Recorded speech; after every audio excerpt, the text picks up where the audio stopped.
Okay, we're going to be doing lesson 8-2. And what we're going to work on right now is how to multiply a monomial by a polynomial. Now, we've done monomial times a monomial back in chapter 7. But now we're going to look at what does it look like when we have a one-parter, monomial, times any kind of polynomial. So 3, 2-part, binomials, or trinomials, basically.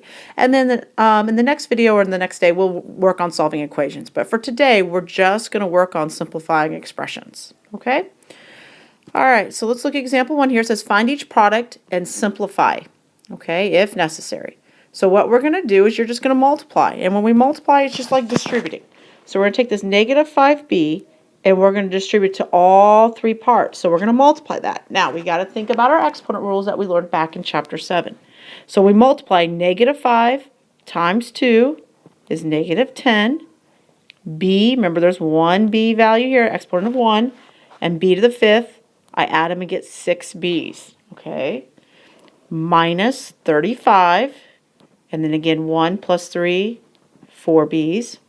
Negative 5 times negative 9 is a positive 45. B to the first and b to the first becomes b squared. Now, since I have different exponents, I have a 6, a 4, a 2.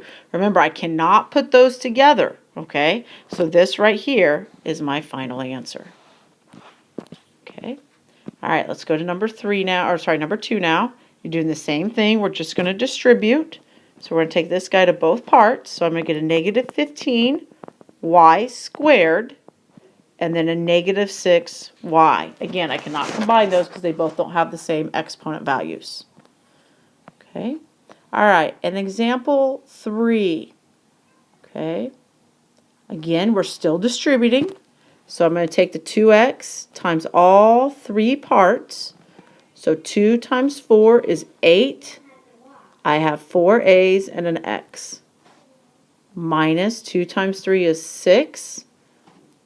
1a, and then 2 x's are x squared. Plus 12, x to the third. 1 plus 2 is 3. Okay, now again, while I have an a and an x here and an a and an x here, notice how I have different exponent values.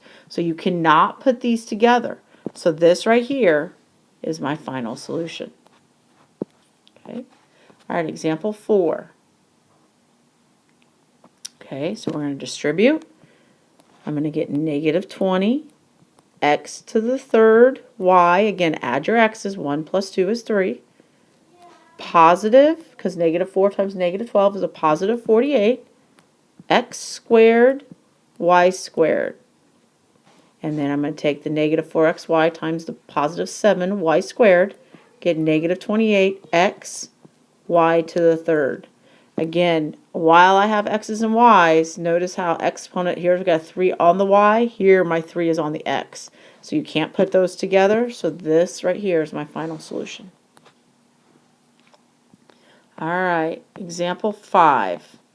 All right, now this is where we're probably going to maybe have to start combining like terms soon. All right, so I'm going to distribute the t to inside the parentheses only, not to that 2. So I'm going to get 5t squared minus 9t. All right, now I'm going to be dropping down this negative 2t in just right into here. So I've got a minus 2t. Okay, now I can combine these guys right here because they have the same variable with the same exponent of 1. All right, so when I combined, I get 5t squared and then a negative 11t. I can only put together things that have the same exponent. All right, and for our last example, example 6 here. All right, okay, we're going to multiply the 5n to all 4 parts here. So I'm going to start with 20 n to the 4th plus 30 n to the 3rd minus 10 n squared and then plus 15n. Now I'm going to distribute the negative 4 through and make sure I take that negative with it. Minus 4n squared and a minus 28n. Okay, so now I'm looking for things that I can combine. So if I look here, n squareds can go together, and so can my n values. Okay, so I'm going to, again, you got to keep it in standard form when there's one variable. So standard form would start with 20 n to the 4th because 4 is the biggest exponent, plus 30 n to the 3rd.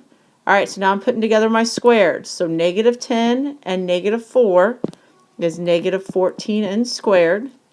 And then 15 minus 28 would be negative 13n. And that right there would be my final answer in standard form.